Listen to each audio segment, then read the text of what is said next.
These three guys, Brian, Dermot and Oisin, are just talking amongst themselves, and they get on to discussing how many dogs they saw that day.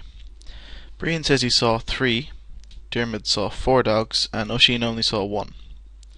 And they want to figure out how many dogs they saw between them that day. And this one you can just do by counting, or you can just try and add them up. So Brian saw 3 dogs, so we got 3 dogs. Dermot saw 4 dogs, so we just add on 4.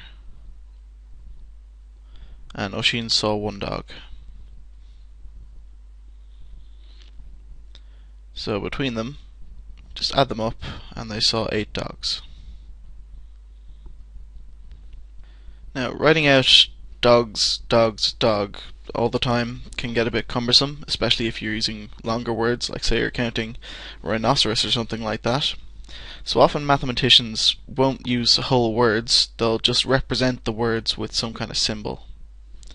So we could rewrite this here as 3d plus 4d plus 1d, and that's equal to 8d.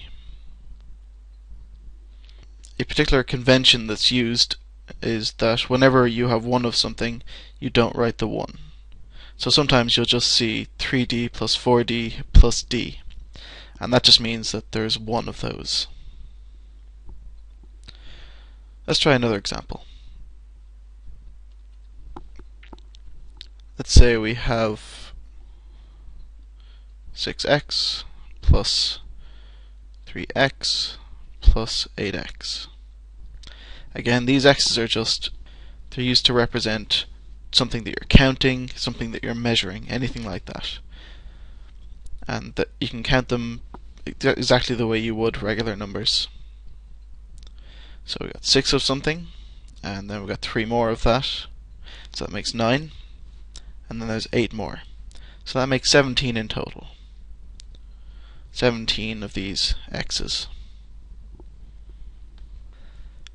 Let's say you're given this one. The major difference here is that now we have this minus sign.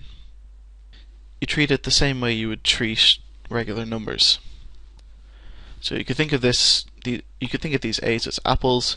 One person gives you 3 apples, another person gives you 5 apples, and then you give away 2 apples. So you're being asked to say how many apples you have in total. Well, you're given 3, and then you're given 5 more, so you have 8. Then you give away 2, so you only have 6. Say you're given this question here. This time we have a few new items. First of all, we're not just working with one letter. We've got P's here and here. We have Q's there and there.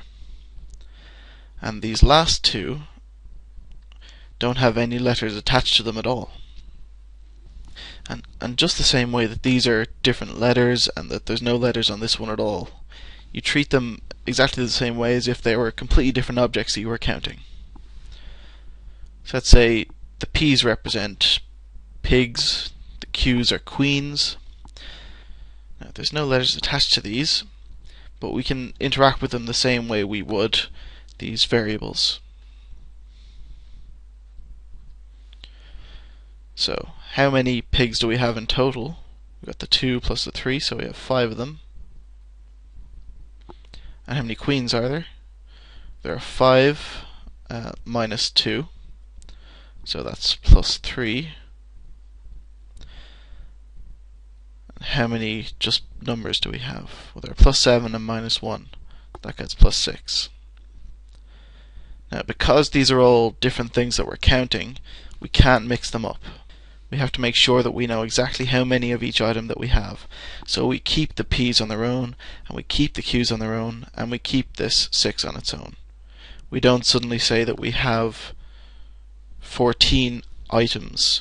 These are all separate, and we have to make sure that we keep them separate. Let me just go through one more example. Once again, we have different letters, and we have some numbers that are on their own. But this time they're jumbled up a little bit. So we've got these two A's, and we have the B's, and we have just the numbers. The other difference here is that they're all jumbled up. They're not in any particular order.